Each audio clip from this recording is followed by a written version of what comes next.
नमस्कार, मैं हूं आशीष चित्रांशी और आप देख रहे हैं the news launcher. Hot topic with Hemant Atri. Control room सबसे पहले हेमंत भाई को जोड़िए। स्वागत है हेमंत भाई आपका। गुजरात में अहमदाबाद में कांग्रेस का 2 दिन का एक मेगा इवेंट खत्म हो गया। लेकिन सवाल यह है कि इस 2 दिन के मेगा इवेंट जिसमें 8 तारीख को सीडब्ल्यूसी की मीटिंग हुई, प्रस्ताव बना, 12 पन्नों का प्रस्ताव, फिर 9 तारीख को राष्ट्रीय अधिवेशन, करीब 1700 से ज्यादा, वैसे तो कहा जा रहा है 2000 के आसपास वहां पर योद्धा तैनात थे। वो अपने नेता को सुन रहे थे, आगे की 1 साल की पूरी प्लानिंग वो सुन रहे थे, उस पर अमल करना अभी बाकी। लेकिन सवाल एक बड़ा है, इस अधिवेशन के खत्म होने के बाद आज एक ये एक्सक्लूसिव चर्चा है, मैं दर्शकों को बता दूं, ये वो चर्चा है शायद अहमदाबाद में कांग्रेस ने जिसे छोड़ दिया है, जहां पर कांग्रेस से एक चूक हो गई है, बड़ी चूक हुई है। दरअसल राहुल गांधी को 12 लाख योद्धाओं की अदद जरूरत है, तत्काल जरूरत है। इसको आप कह सकते हैं कि बम्पर भर्ती प्लान। 1200 योद्धा, 12 लाख योद्धा, 1200 नहीं, क्षमा कीजिए, 12 लाख योद्धा। अब 12 लाख क्यों मैं बोल रहा हूं? इस देश में जब 2024 के लोकसभा चुनाव हुए तो आयोग ने जो कहा, चुनाव आयोग ने, कि 12 लाख बूथ की व्यवस्था उन्होंने की थी, बूथ बनाए थे ताकि देश का हर मतदाता बूथ तक जाए और मतदान कर पाए। अहमदाबाद में आपने सुना होगा, कांग्रेस के राष्ट्रीय अध्यक्ष खड़गे साहब, उन्होंने मशीन पर, ईवीएम पर बड़े गंभीर सवाल खड़े किए। यहां तक कि 82 साल हमने कार्यक्रम किया था कि 82 साल के मल्लिकार्जुन खड़गे 22 साल वाले तेवर में नजर आए थे। जो उनका जोश था कि सड़क पर उतरेंगे नौजवान और मोदी का हाथ पकड़ लेंगे। जब दुनिया के हर कोने से हट गई ईवीएम, तो यहां से भी हटनी ही चाहिए और हटेगी। ठीक है, ईवीएम पर सवाल जायज है, हम उसको बिल्कुल नकार नहीं सकते, इग्नोर नहीं कर सकते। लेकिन एक उससे महत्वपूर्ण विषय, हरियाणा, महाराष्ट्र, दिल्ली, इन तीनों के अनुभव के बाद अब बिहार और बंगाल की बारी है। उससे पहले जो तैयारी चाहिए थी, वो तैयारी कहां है? वो तैयारी 12 लाख उन योद्धाओं की, जो सबसे बड़ा गड़बड़झाला जिस कागज में है, उस कागज पर नजर रख सके, उस कागज का निगहबान बन सके। वो कागज है वोटर लिस्ट।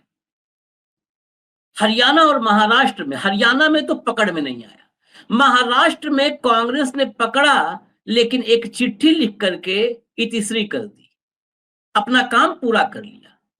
अगर तारीख में दुरुस्त हूं तो शायद 18 अक्टूबर को चिट्ठी लिखी थी, जो यादाश्त बता रही है, 18 अक्टूबर को शायद चिट्ठी लिखी थी। और जिस दिन महाराष्ट्र के मतों की गिनती हो रही थी, उस दिन वो चिट्ठी सामने आई कि एक चिट्ठी हमने लिखी थी मतदाता सूची में गड़बड़ी की। दिल्ली में आए, दिल्ली में अकेले अकेले एक सीट अरविंद केजरीवाल की, करीब करीब 38,000 वोट साफ हो गए। पूरी दिल्ली में आम आदमी पार्टी ने आरोप लगाए कि पूरी दिल्ली में खेल बड़े पैमाने पर। यहां तक भी तथ्यपरक कागजों के साथ एविडेंस नहीं इकट्ठा हुए थे, लेकिन जब बंगाल की बारी आई तो कागज आ गए। और भारत में कहा जाता है ना कि कागज का पेट कागज ही भरता है। तो कागज का पेट भरने के लिए ममता बनर्जी ने कागज दिखा दिए, और वो कागज देखने के बाद राजीव कुमार से लेके ज्ञानेश कुमार तक किसी ने मुंह नहीं दिखाया है कि उस कागज के सामने आकर के मुंह दिखा लें, कैमरे को व्हाइट बैलेंस करवा लें। नहीं दिखाया मुंह। सरकार भी चुप्पी साधे रही। उसने कहा चुनाव आयोग का काम है ये सब।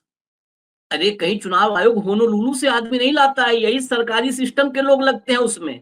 आयोग का अपना कोई डेडिकेटेड स्टाफ नहीं होता है फील्ड में, जो वही सरकारी कर्मी है, वही चुनाव आयोग के लिए काम करते हैं। चुनाव आयोग पूरे देश में कहीं से सैलरी नहीं बनाता है कि चुनाव आयोग का रोहतक में बैठा आदमी है, हिसार में बैठा आदमी है, गोरखपुर में बैठा आदमी है, ये मतलब 12 महीना ये काम करता है, नहीं करता है।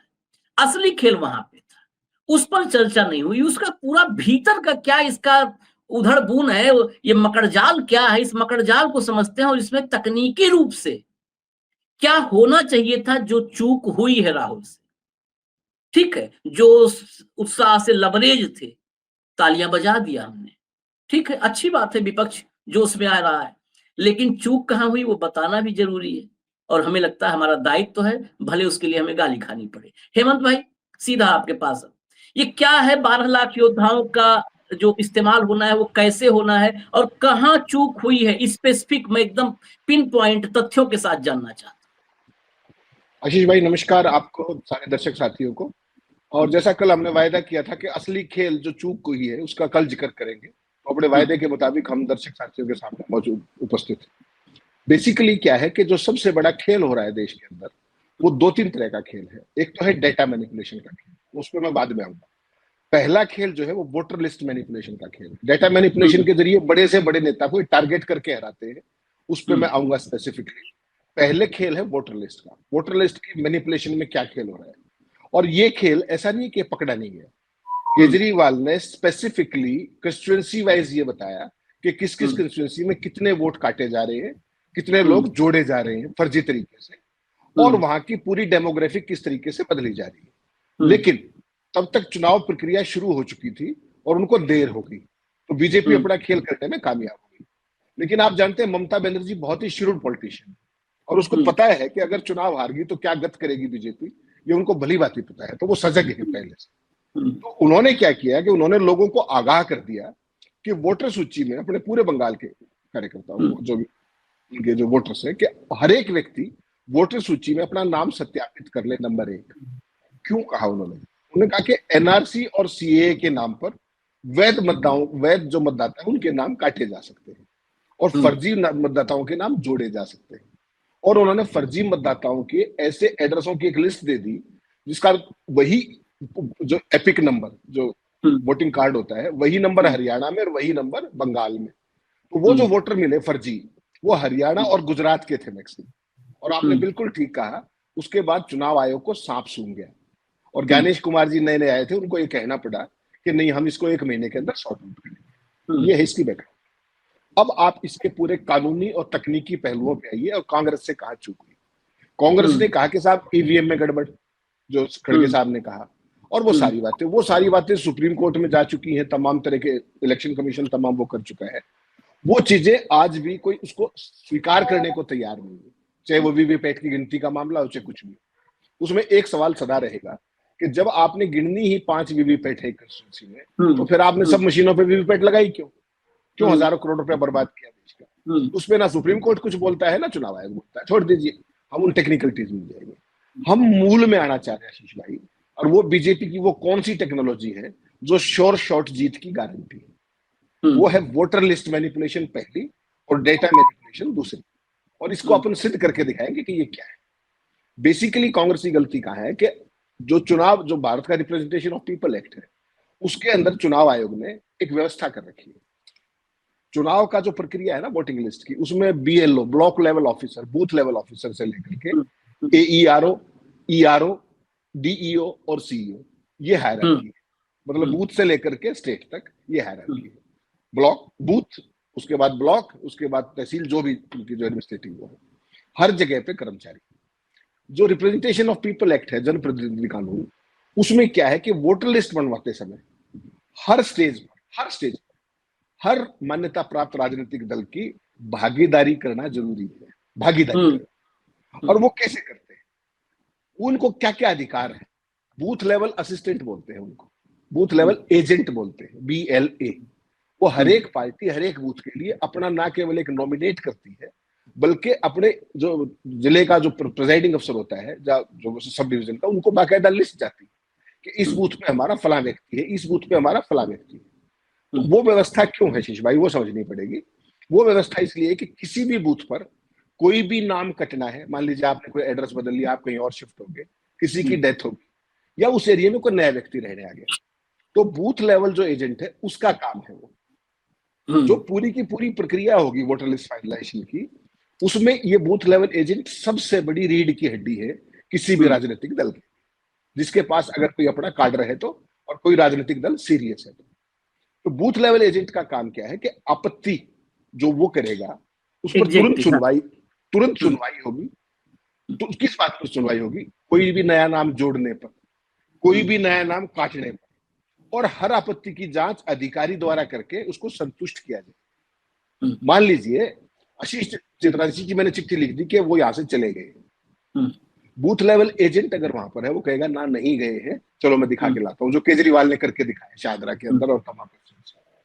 तो वो एक्टिव हुए लेकिन लेट हो गए, तब तक खेल बिगड़ चुका था।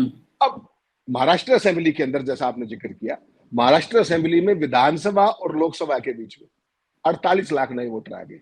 जैसा आपने कहा 48 लाख वोटर से सारा खेल खत्म हो गया। उन पर सवाल उठाए, कांग्रेस ने सवाल उठाए बाद में। शुरू में तो एक चिट्ठी लिख के जैसे आपने कहा उससे वो इतिश्री कर ली, वो यही सब करते रहते हैं। सीईओ को चिट्ठी लिखी उन्होंने, उसके बाद छुट्टी, जय हिंद जय भारत। हकीकत में क्या है आशीष भाई, ये देखना पड़ेगा आपको। ये जो लोग हैं बूथ लेवल एजेंट, ये किसी भी चुनावी प्रक्रिया में किसी भी राजनीतिक दल के प्रतिनिधि, और आपने कहा देश के अंदर 12 लाख बूथ है, तो अगर कांग्रेस पार्टी इन 12 लाख बूथों पर जो वोटिंग लिस्ट का खेल है, वोटर लिस्ट का, अगर उसको पकड़ ले तो बीजेपी का 90% काम चौपट हो जाएगा। खेल करते हैं वो यहाँ पर, वो क्या करते हैं मैं बताता हूँ आपको, क्योंकि मैंने बीजेपी के तमाम लोगों से समझने की कोशिश की कि यार तुम करते क्या। उन्होंने एक ऐसा शॉर्ट फैसला, वो फार्मूला निकाल रखा है कि वो चुनाव हार ही नहीं सकते। वो क्या है? सबसे पहले वो वोटर लिस्ट में मैनिपुलेशन करते हैं। वो कैसे? हर एक बूथ वाइज डेटा होता है उनके पास, पूरे देश का बूथ वाइज डेटा है उनको, बड़ी बड़ी भारी टीम में प्रोफेशनल्स की। उसमें हर एक कास्ट, क्रीड और कम्युनिटी, किसका वोटिंग पैटर्न क्या है, उसको स्टडी उनके पास है। किस बूथ पर कितने वोट आए थे वो उनके पास है। हर एक बूथ पर उनके पास 6 से 7 से 10 आदमी है जिसको आप पन्ना प्रमुख कहते हैं। एक पन्ना प्रमुख के पास केवल एक पन्ने के नाम होते हैं और एक पन्ने पे 60 वोटों के नाम होते हैं। समझिएगा खेल को। बीजेपी ने जो ये वार फाइटिंग मशीन बनाई वो कैसे बनाई? एक बूथ पर हाईएस्ट 1200 के आसपास वोट होते हैं, यानी कि जरूरत पड़े तो बीजेपी के पास हर बूथ पर 20 पन्ना प्रमुख है। और वो पन्ना प्रमुख कौन है? वो आपकी गली में ही रहने वाला कोई व्यक्ति है जिसको आप नहीं जानते, लेकिन वो सबको जानता है, और उसको उस पूरी गली का एक एक आदमी का ये पता है कि ये किसका वोटर है, इसकी क्या कास्ट है, इसकी क्या कम्युनिटी, क्या क्लियर। वो जो व्यक्ति है वो पूरा साल काम करता है और बीजेपी के बाकायदा अनऑफिशियली पेरोल पे। वो ये देख लेता है कि यहाँ पर दो तरह के लोग, एक तो जो हमारे सपोर्टर, उनको तो छेड़ने की जरूरत है नहीं, जो लोग हमें बिल्कुल भी वोट नहीं देते, दूसरी पार्टी को देते हैं, विरोधी को, खासतौर पर मुख्य विपक्षी दल को, और वो कहने से भी नहीं मानेंगे तो उनके वोट कटवा देता है वो। क्यों? क्योंकि बाकी पार्टी के पास तो बीएलए है ही नहीं, और बीजेपी के पास हर बूथ पर बीएलए भी है और सारे पन्ना प्रमुख। तो जीत का शॉर्ट फॉर्मूला हुआ है नहीं।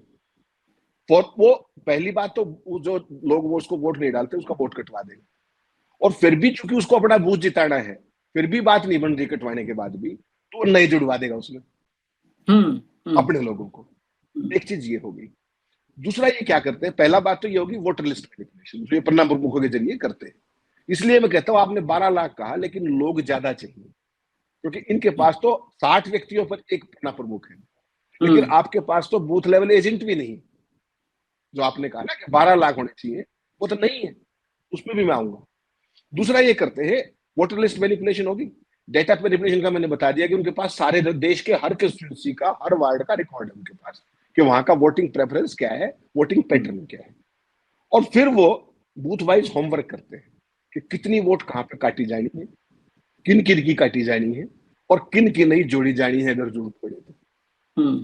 क्लियर? इसका एक उदाहरण देता हूं मैं आपको ताकि और क्लियर हो जाए। अरविंद केजरीवाल की कंस्टिट्यूंसी थी नई दिल्ली। देखिए आप, 1 लाख वोट थे उसके ऊपर, उस कंस्टिट्यूंसी में 1 लाख वोट थे। अरविंद केजरीवाल ने बड़ा शोर मचाया। उसने क्या कहा? उसने कहा कि साहब नई दिल्ली में 5500 वोट काटे जा रहे हैं, 5.5% ऑफ द टोटल वोट, और ये कहा कि 13,000 वोट नए जोड़े जा रहे हैं, 13% वोट, 1 लाख में तो 13 ही हुए।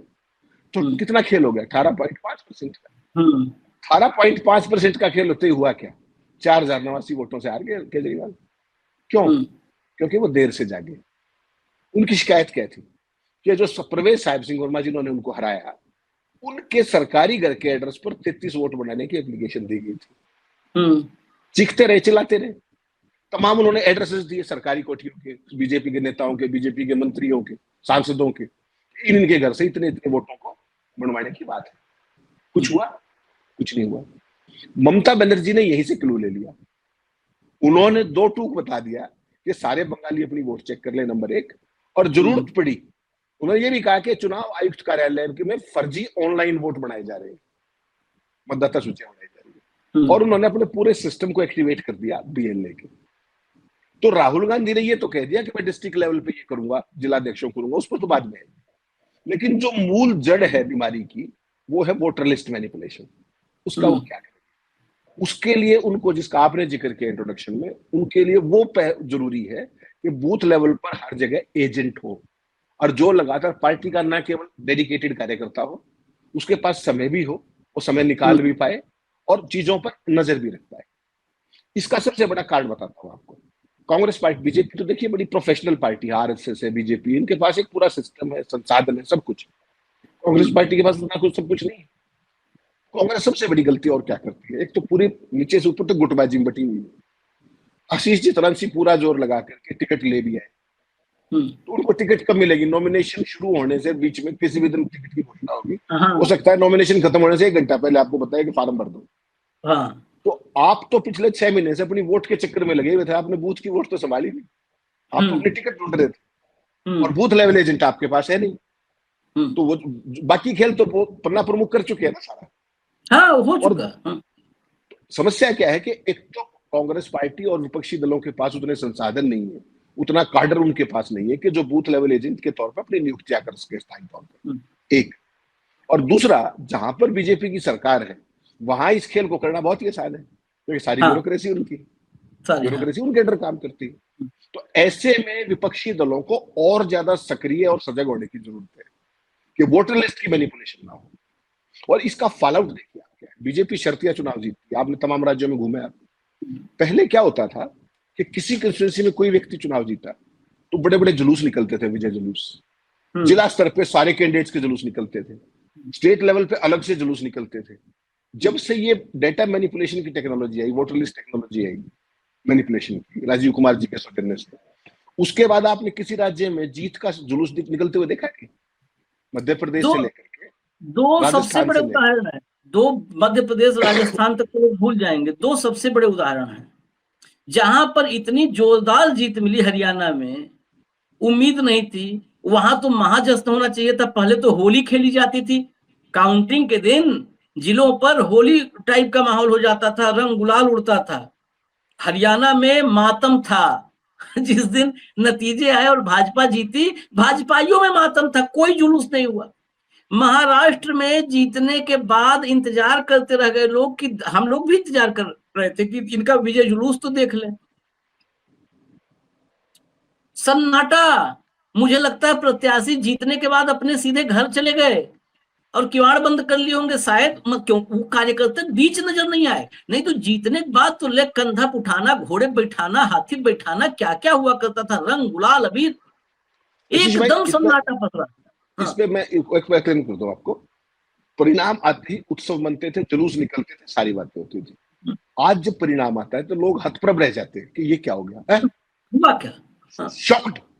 और ये कार्यक्रम मध्य प्रदेश से शुरू हुआ, फिर छत्तीसगढ़ गया, फिर राजस्थान गया, फिर हरियाणा आया, और फिर महाराष्ट्र गया, और फाइनली दिल्ली में हुआ। इसका मतलब क्या है कि ये जो परिणाम है चुनावों के, ये वो परिणाम नहीं है जो जनता ने वोट किया था, ये मैनिपुलेटेड है।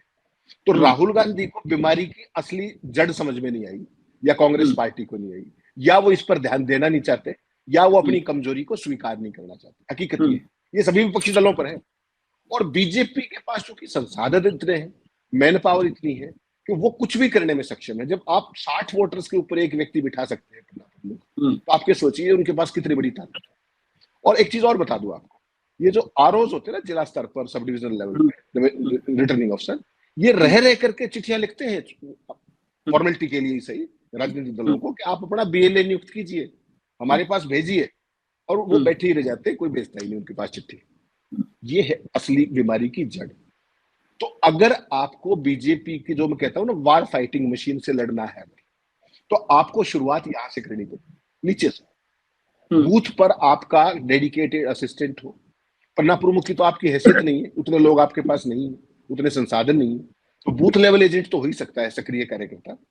1200 लोगों पर एक आदमी तो ऐसा होगा जो कांग्रेस का कार्यकर्ता होगा, या सपा का होगा, या राजद का होगा, या तृणमूल, किसी का भी होगा। तो सॉरी, इस तरह की जो चीज है, वो सबसे जरूरी बात ये, यहां से शुरुआत करनी चाहिए।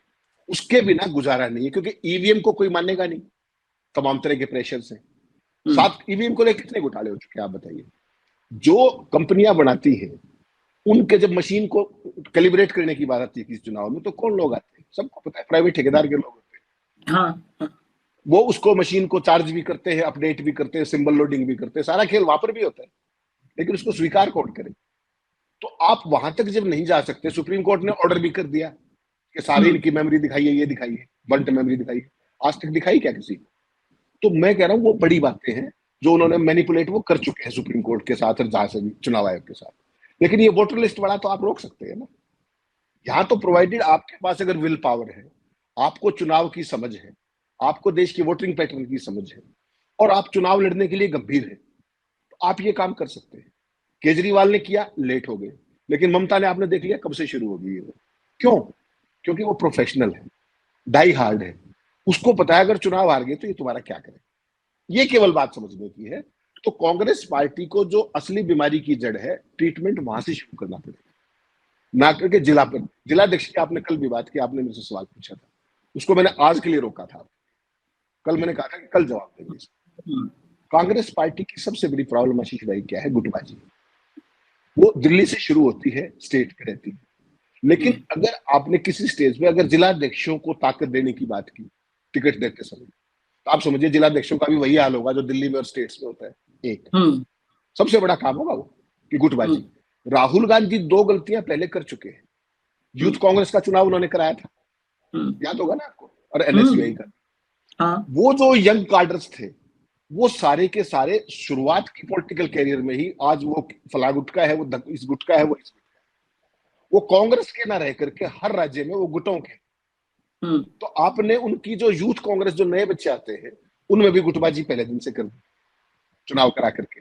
चुनाव कराना डेमोक्रेटिक प्रोसेस है, लेकिन आपकी पार्टी तो चुनाव की उसमें नहीं है ना, आपकी पार्टी तो गुटबाजी में है। कांग्रेस पार्टी की आज की स्थिति ये है कि आशीष चित्रांशी बेशक बन जाए विरोधी दल के मुख्यमंत्री, मैं नहीं बना तो मेरी पार्टी हारनी चाहिए। एग्जैक्टली। ये पूरे देश में कांग्रेस की बीमारी है। बेसिकली क्या सोचते हैं कांग्रेसियों? बड़ा हम लोग तो बहुत करीब से देख रहे हैं भाजपा कांग्रेस सब नेताओं को, सब में मित्र हैं।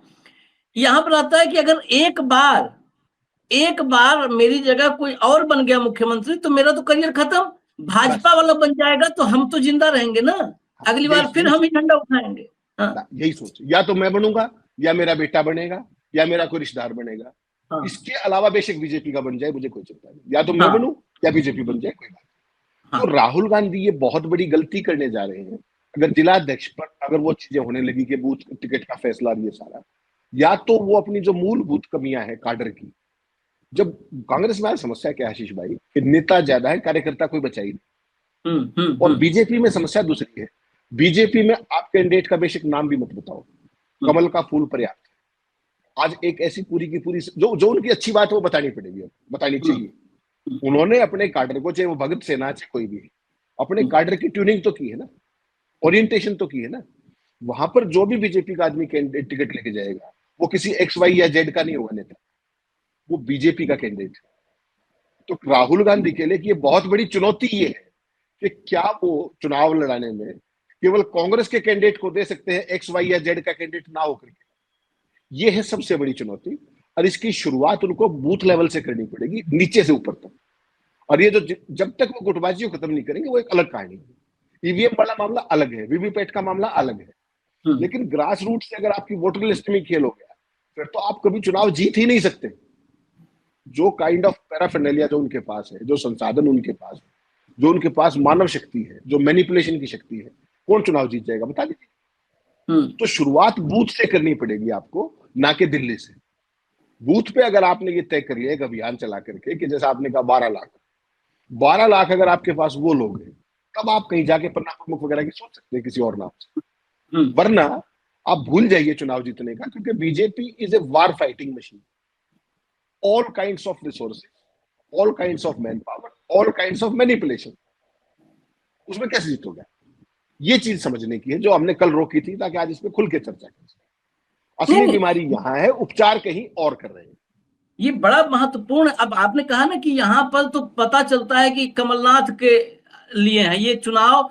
तमाम ऐसे प्रत्याशी हैं, वो चुनाव इसलिए लड़ते हैं कि उनको हुड्डा को मुख्यमंत्री बनाना है। उन्हें कांग्रेस की सरकार नहीं लानी है, उन्हें हुड्डा को मुख्यमंत्री बनाना है, उन्हें कमलनाथ को मुख्यमंत्री बनाना है, उन्हें गहलोत को या सचिन पायलट को मुख्यमंत्री बनाना है। उन्हें कांग्रेस को नहीं जिताना है, उन्हें कांग्रेस को जिताने नहीं है।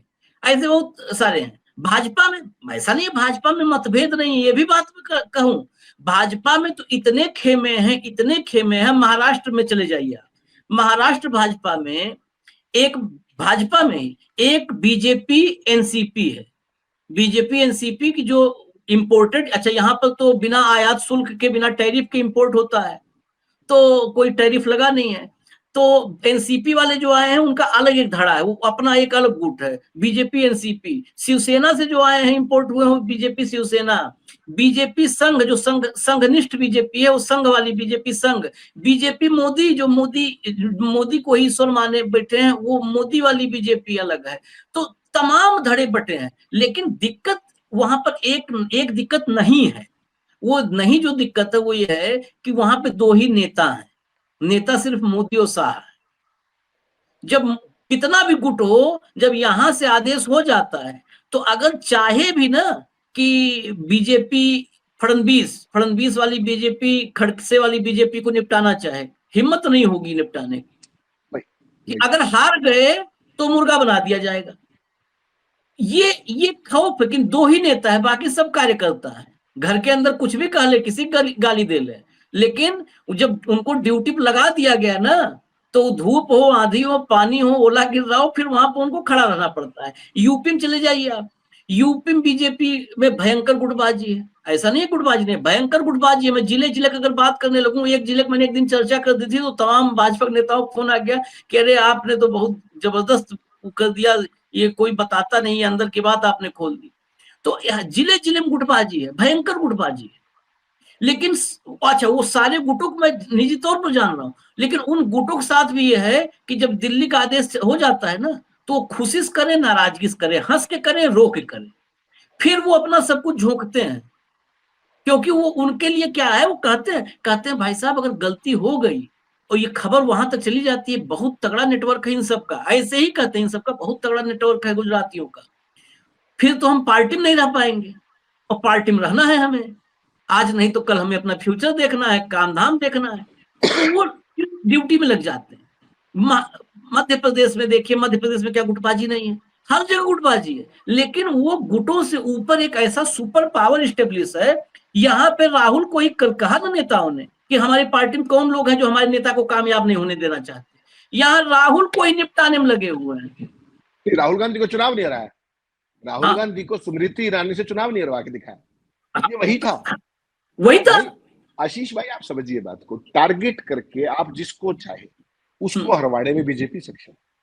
किसी स्टेट के अंदर देख लीजिए, किसी स्टेट के अंदर जो बड़ा नेता जो बीजेपी को खटक गया या जो बीजेपी की ज्यादा एक्टिवली निंदा करता है, वो कितना ही मजबूत हो, मैं आपको सैकड़ों नाम गिना सकता हूँ स्टेट वाइज, और जो बहुत ही मेटिकुलस नेता, पके हुए नेता है, उनको टारगेट करके निपटा देते हैं। लेकिन उनका कार्यक्रम उनको निपटाने का 1 साल पहले शुरू होता है। राहुल गांधी को जो स्मृति ईरानी ने जिस अंदाज में हराया था, मैंने 6 महीने पहले एआईसीसी में किसी से बात करा था, मैंने कहा था कि वहां पर कार्यक्रम चल रहा है, चुनाव हारोगे तुम। और वही जब रिजल्ट आया तो उसने कहा, पंडित जी ये आपने कैसे कह दिया था? मैंने कहा नहीं, मुझे तो किसी ने बताया था कि वो क्या कार्यक्रम करने की तैयारी में। तो वहां स्मृति ईरानी चुनाव नहीं जीती थी, माफ कीजिएगा, यहाँ प्रवेश वर्मा चुनाव नहीं जीते, बीजेपी का चुनाव प्रबंधन जीता है, बीजेपी का चुनाव मैनिपुलेशन जीता है। और चुनाव में जीत ही महत्वपूर्ण। जब तक कांग्रेस को ये समझ में नहीं आएगा, जब तक विपक्षियों को ये समझ में नहीं आएगा कि आप हो किस लिए। कल आपने मेरे से सवाल पूछ लिया कि कांग्रेस का भविष्य क्या। अगर कांग्रेस इस बात में राजी है कि हमें विपक्ष का नेता मिल गया, तो फिर तो गॉड ब्लेस यू। और अगर तुम्हें इस देश के लोकतंत्र को बचाना है, तो तुम्हें ये सारी चीजें देखनी पड़ेंगी जो तुम नहीं देख रहे। महाराष्ट्र के अंदर जब रिजल्ट आया, उस समय मैंने बताया आपको, एक सीओ की चिट्ठी लिख के भूल गए भाई, इतनी वोट बढ़ गई, कैसे बढ़ गई। जब चुनाव हो गया, सारी बात होगी, तब इनका एक डेलीगेशन गया सीईसी के पास कि साहब वहां वोटर लिस्टों में बड़े पैमाने पे धांधली हुई है, सारे लोग मिलके गए और उसकी हमें लोकसभा और असेंबली की वोटर लिस्ट दे दीजिए। आपको जान के हैरानी होगी, आज तक नहीं दी, आज तक नहीं दिया। क्यों? समझिए क्यों? वो इसका बूथ वाइज फॉरेंसिक एनालिसिस करवा लेते हैं। हाँ। और राजीव कुमार की चोरी नहीं डकैती पकड़ी जाती। तो अगर बीजेपी के खिलाफ ये लोग सारे जो महागठबंधन जिसको आप कहते हो, ये पहले से प्रोफेशनली चुनाव लड़ रहे होते, ये सक्रियता से चुनाव लड़ रहे होते, ये काम इनको पहले करना चाहिए था, जब इनको मुफ्त में मिलती है। हर चुनाव से पहले हर एक पार्टी को 2-2 लिस्टें मुफ्त में मिलती है, वो कहां चली गई? उस समय तुम क्यों नहीं जागे?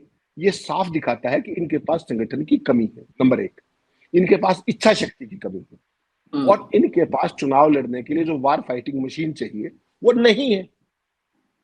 उसके तमाम कारण हो सकते हैं, उस पर हमने कल बहुत लंबी चर्चा कर ली, रिपीट करने की जरूरत नहीं। लेकिन अगर आप जो लिस्ट मिली तब तो आप सोचते रहे और जब बाद में चुनाव हो गया निपट लिए फिर आप लिस्टें मांगते फिर रहे हो, तो ये तो कोई कंडक्ट नहीं हुआ ना।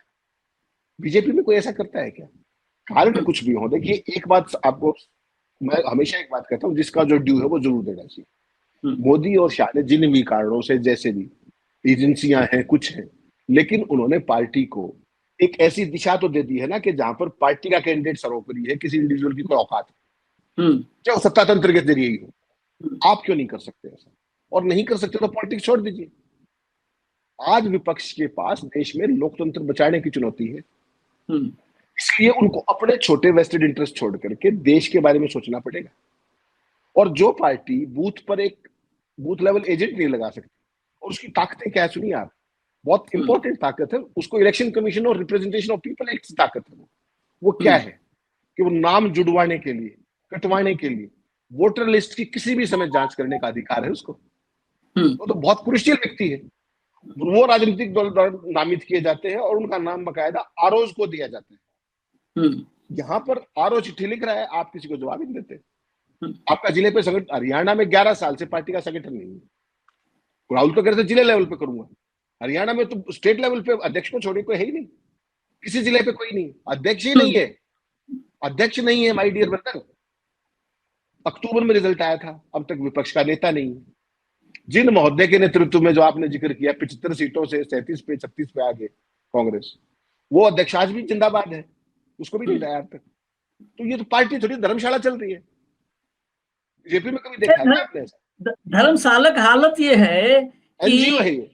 पिछले 5-6 साल में शायद 6 प्रभारी बदल चुके हैं हरियाणा में, लेकिन हुड्डक बाल न बाका पिछले विधानसभा चुनाव से सब गए सुधारने, प्रभारी जी जा रहे सुधारने, वो खुद ही सुधर के चले आए, हुड्डा के चक्कर में फंस गए, खुद सुधर के चले आए, तो कुछ नहीं हो पाया। आपने कहा कि सत्ता की मशीनरी भाजपा इस्तेमाल करती है। आशीष भाई प्रभारी कुछ नहीं है, ये धंधा जो है ना, इसमें कोई नहीं निपटा। प्रभारी ना सुधरा ना कोई और सुधरेगा, इसमें कांग्रेस सुधर गई, पूरे देश में कांग्रेस सुधार दी इन्होंने, इन लोगों ने मिलके। केवल इतनी सी बात है, वो किन के कारणों से सुधरी उसका कल हमने जिक्र किया था।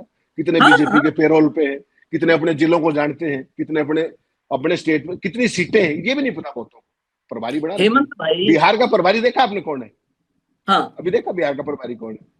नहीं अब तो अल्लाह वरुण राजू अब तो हाँ, नहीं। बिहार जैसा राज्य जहां पर हर वोट हर चीज में जाति इन्वॉल्व है, वहां अल्लाह वरू क्या करेगा मुझे बताना है। प्रभारी कौन होता है?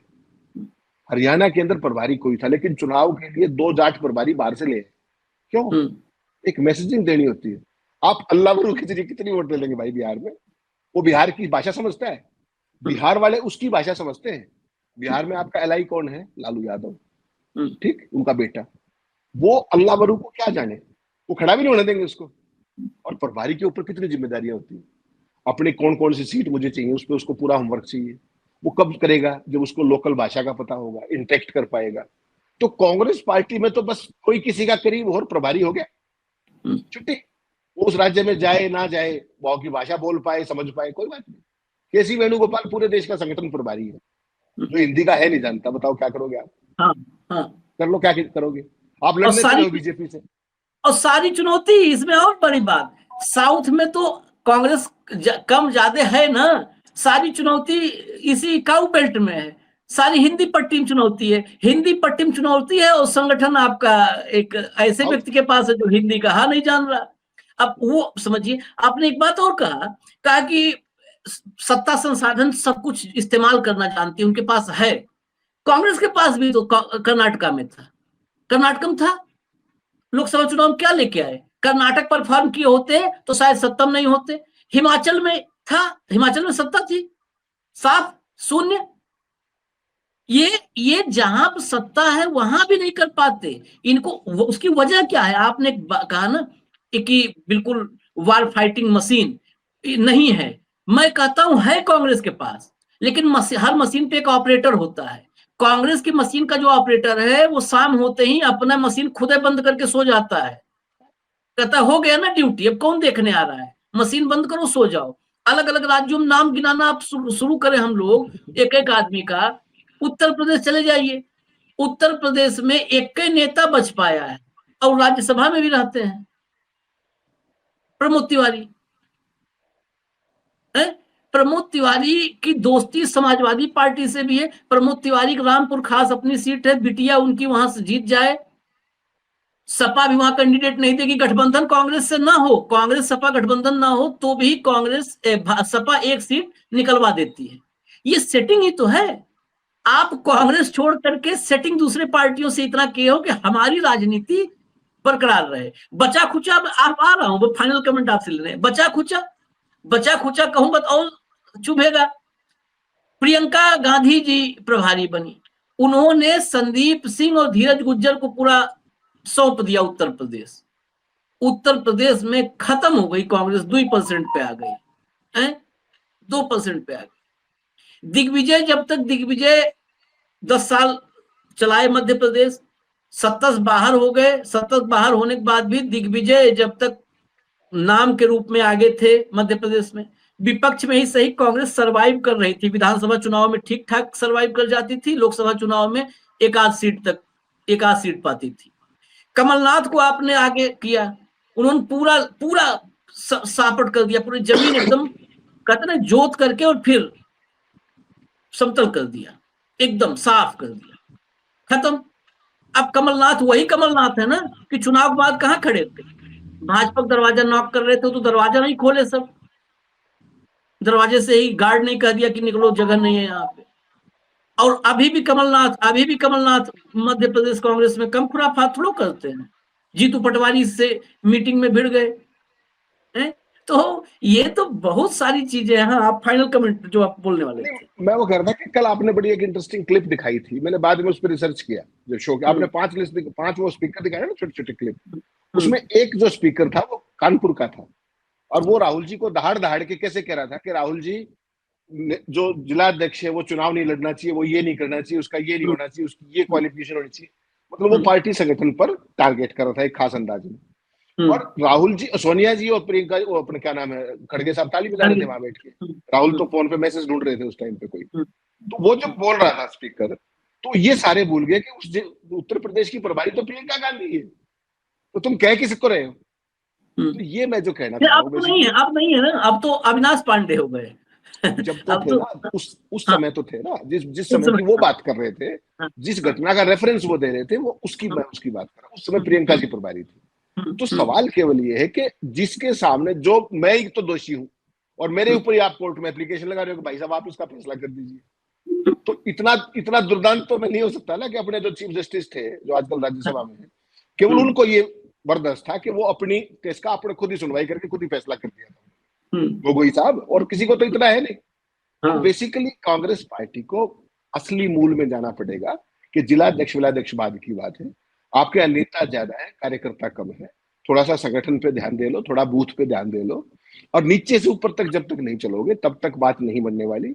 और ये जिलाध्यक्षों को अगर आपने टिकटों में और इन्वॉल्व कर लिया ना, फिर मान के चलिएगा जितनी सीट आती है वो भी नहीं मिलेगी, क्योंकि ब्लॉक पे आप उसने स्टेट पे देख लिया, नेशनल पे देख लिया, तो अब जिले बचे हैं, वहां भी पहली बात तो संगठन है ही नहीं, जिले पे ही संगठन नहीं, स्टेट पे ही संगठन नहीं है।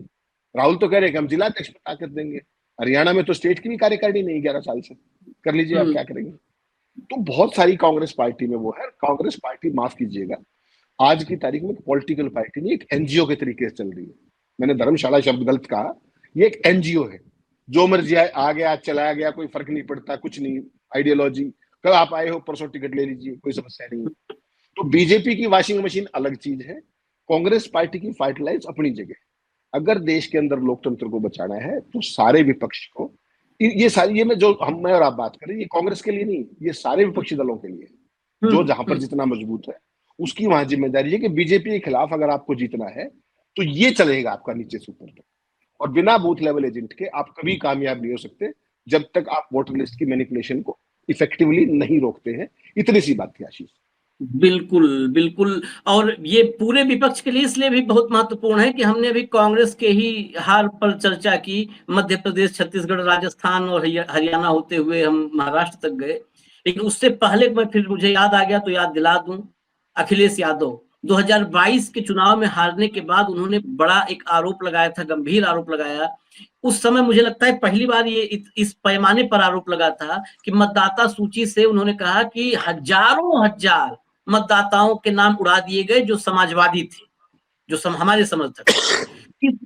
इस पर जब पहली बार ये आरोप लगा था, देखिए समय का चक्र देखिए हेमंत भाई, जब पहली बार ये आरोप लगाया था अखिलेश यादव ने तो उनको नोटिस जारी किया था। नोटिस जारी किया था चुनाव आयोग ने कि आप ये आरोप कैसे लगा रहे हैं। अखिलेश ने इतना ठीक काम किया था, उनके पास पूरा दस्तावेज नहीं था, ईपीआईसी नंबर टाइप और सब, लेकिन उन्होंने कुछ सूची नाम के साथ भिजवा दी थी। और जब नाम के साथ वो सूची भिजवा दी तो 2022 का चुनाव और 2025 आज तक उस पर आगे सवाल जवाब नहीं किया आयोग ने। उसको रख करके तत्काल के अच्छा इसके पास तो नाम भी है, इसका मतलब इसने निकलवाया था, तो बैठ गए चुपचाप। वो चक्र घूमते घूमते आज बंगाल तक पहुंचा, जहां पर पूरे एविडेंस के साथ ये वोटर लिस्ट के फर्जीवाड़े को एक्सपोज किया ममता बनर्जी। अब इतने बाद भी अगर नेता नहीं जगेंगे, चाहे वो राहुल गांधी जी हों, चाहे अखिलेश यादव जी हों, चाहे जो भी जी लोग हों, अगर इसके बाद भी नहीं जगेंगे तो फिर ये ढकोसला ड्रामा बंद करिए कि हम संघ से लड़ेंगे, आइडियोलॉजी से, सांप्रदायिक आइडियोलॉजी से लड़ेंगे, ढोंग बंद कर दीजिए। फिर ये हम लड़ेंगे, हम जीतेंगे, ये सब ढोंग मत मत कीजिए। इस ढोंग से जनता के भीतर और गहरी निराशा होगी, क्योंकि जब ये चीख चीख के कहते हैं ना हम लड़ेंगे अब सांप्रदायिकता से, संविधान बचा के रहेंगे, तो जो लोग सो चुके हैं वो भी नींद से जगते हैं, कहते हैं अब लगता है लड़ाई होगी, अब संविधान और लोकतंत्र बचेगा। और जब फिर चले जाते हैं तो फिर अगली पिछली बार से ज्यादा चिर निद्रा में, मतलब गहरी नींद में जाते हैं। वही वाला हाल है, बाघ आया बार बार कहते कहते जब बाघ आएगा तो कोई मदद करने वाला नहीं आएगा। तो ये या तो फुल फ्लेश आप पूरी लड़ाई का ऐलान कीजिए और लड़िए, नहीं तो हर बार आप कहेंगे लड़ेंगे, और जब जनता उठ करके दरवाजा खोली तो आप अपना दरवाजा बंद करके सो गए। तो जिस दिन कभी आप वाकई लड़ने के लिए कहेंगे कि वाकई लड़ने के मिजाज से आएंगे सड़क पे, तो जनता नहीं दरवाजा खोलेगी, कहेगी अरे फर्जी है, रोज कहता है लड़ेंगे लड़ेंगे और जाग सो जाता है। इसलिए आप जब कहें, सब लोग विपक्ष के जितने लोग हैं, तो लड़ने उतरिए भी, हमें इजाजत दीजिए। हम तो अपने धर्म को ईमानदारी से निभाने की कोशिश कर रहे हैं, आगे भी कोशिश करते रहेंगे। कल फिर आएंगे, हेमंत अत्री जी साथ होंगे, कार्यक्रम यही होगा, हॉट टॉपिक विद हेमंत अत्री। नमस्कार।